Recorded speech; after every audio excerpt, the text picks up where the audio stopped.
Bom, nesse vídeo eu vou trabalhar o assunto legenda e convenções cartográficas, mas mais especificamente um tipo de convenção que nós chamamos curva de nível ou isoipsas, que não está aí desenvolvido no nosso livro didático, mas é um assunto de extrema relevância.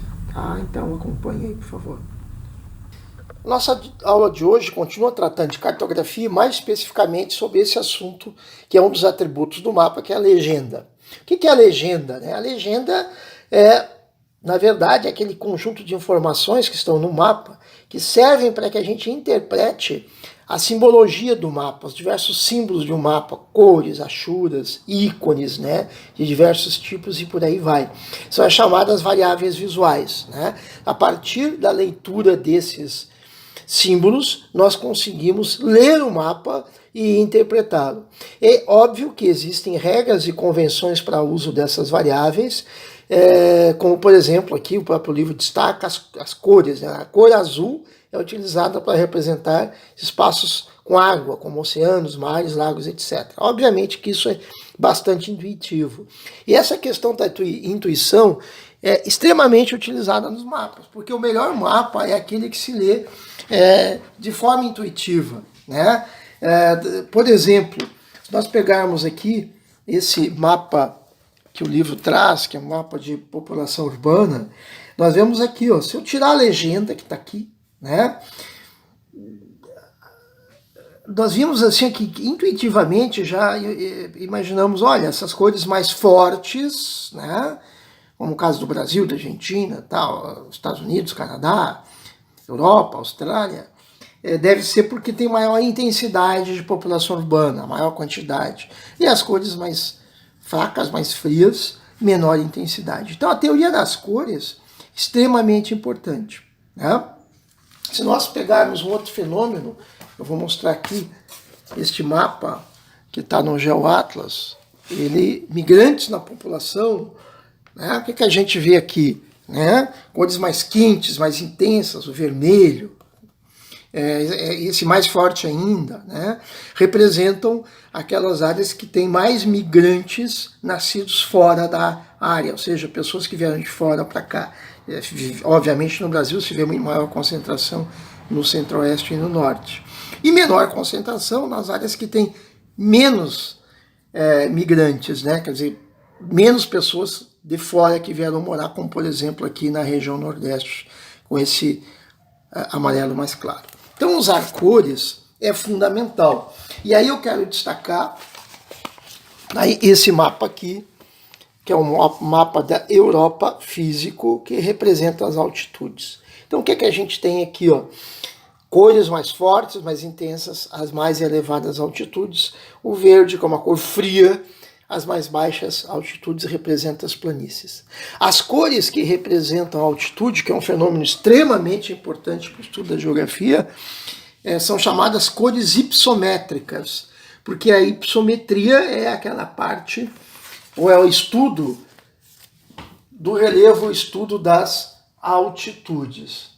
Então sempre entender que mesmo na hipsometria, partimos das cores frias para as áreas de baixa altitude, para as cores quentes. Bom, agora uma questão muito importante que vamos ver adiante, que são as curvas de nível. O livro não dá muito destaque aqui para as curvas de nível, ele cita aqui as curvas de nível, mas nós temos que estudar com bastante intensidade esse assunto, tá ok? Vamos ver logo a seguir. Uma das simbologias mais importantes são as curvas de nível ou isoipsas. O que são curvas de nível ou isoipsas? São linhas que, num mapa, unem os pontos de mesma altitude. As curvas de nível, elas são sempre utilizadas em cartas topográficas, porque as cartas topográficas, ou mapas topográficos, representam exatamente as formas de relevo, as diferenças de altitude, ou seja, a topografia de uma região. Uma coisa importante sobre as curvas de nível, por convenção, elas têm uma mesma equidistância ao longo de uma mesma carta. O que é equidistância? Equidistância é a diferença de altitude que elas representam, né? Então, por exemplo, aqui nós temos curvas de 80 metros, curvas de 60, de 40, de 20 e de 0. Ou seja, a equidistância, nesse caso, é de 20 metros. Importante ver que o conjunto das curvas de nível nos permite traçar o que nós chamamos de perfil topográfico, né? Que é o perfil do relevo. Como se vê aqui, aqui nós temos uma elevação que vai de 0 metros, aqui nessa borda, até pouco mais de 80 metros aqui dentro dessa curva de nível. Então, isso é algo importante. Curva de nível sempre tem a mesma equidistância. É importante você saber isso na hora de interpretar uma carta. Vamos trabalhar um pouquinho com perfis topográficos, né? O perfil topográfico é esse desenho em perfil do relevo, que é feito a partir das curvas de nível. Aqui tem um outro exemplo, além daquele primeiro. Olha aqui. Veja que aqui nós temos curva de 10, 20, 30 e 40, ou seja, a equidistância das curvas de nível aqui é de 10 metros. Tá? Aqui nós temos um topo com 40 metros, um pouquinho mais, porque aqui no meio não sabemos, e aqui com um pouquinho mais de 50 metros. Quando vamos passar isso para o perfil, nós temos essa figura. 2 topos de morro, um pouco acima de 50 metros, e o outro um pouquinho acima de 40 metros. Aqui um outro exemplo, novamente 2 elevações, só que aqui se vê que as curvas de nível têm uma equidistância de 50 metros, 50, 100, 150, 200. Se nós tivéssemos uma outra curva aqui, ela teria que ser de 250, assim como temos aqui. Se tivéssemos uma outra curva aqui, já que o relevo está em elevação, ela teria que ser de 300 metros e assim por diante. Então, aqui, nós somos capazes de identificar, a partir das curvas, que temos 2 elevações e aqui no meio um vale, né? Essa área rebaixada que pode se constituir num vale de rio. Um outro exemplo, então, aqui está o desenho, o resultado deste perfil topográfico. Muito bem. Uma outra coisa importante sobre curvas de nível é saber interpretá-las, né? Porque não é difícil, uma vez que a gente conheça os seus princípios, como nós estamos vendo aqui. Aqui, por exemplo, obviamente, quando nós temos círculos concêntricos, como esse aqui, com as curvas de nível se elevando para o centro, né? Que nós temos curvas de nível de 100, 120, ou seja, de 20 em 20 metros, nós temos um morro, nós temos uma elevação. Né? Não é nada difícil. Aqui um outro exemplo, 2 elevações, que é o mesmo desenho anterior. O que nós temos no meio? Um vale. Né? Aqui chega a 200 metros, aqui 250, e aqui no meio um vale, claro, né? Porque é onde se alojaria um rio. É esse exemplo aqui, ó. É um vale, né, que começa aqui, vai até aqui, e aqui, sendo uma área úmida, naturalmente nós teríamos um curso de rio. Tá? Então, isso todos têm que ser capazes de fazer. Né? Onde é que é o vale, onde é que é o ponto mais alto e assim por diante.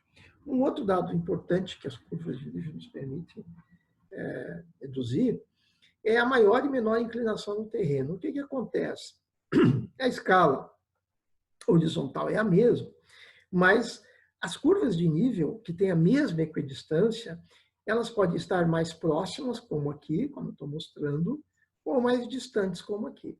Olha, se daqui até aqui tem 50 metros, né, e daqui até aqui também tem 50 metros de desnível, obviamente que quando as curvas estão mais próximas, como é esse caso aqui, nós temos um desnível maior, porque nós temos num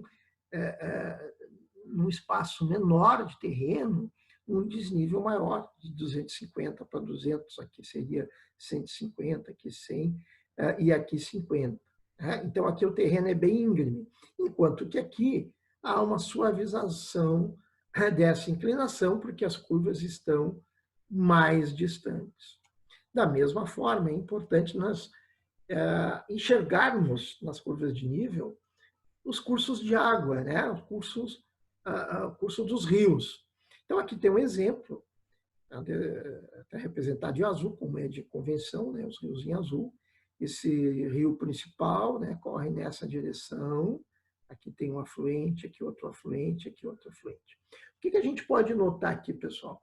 Que os rios, ó, esse outro exemplo está melhor, os rios, eles sempre vão cortar as curvas de nível nesses pontos de maior inflexão aqui, ó, de maior curvatura. E sempre para dentro, né, do que a gente poderia chamar de cotovelo, né? Vejam que a gente tem espécie de cotovelos aqui, ó.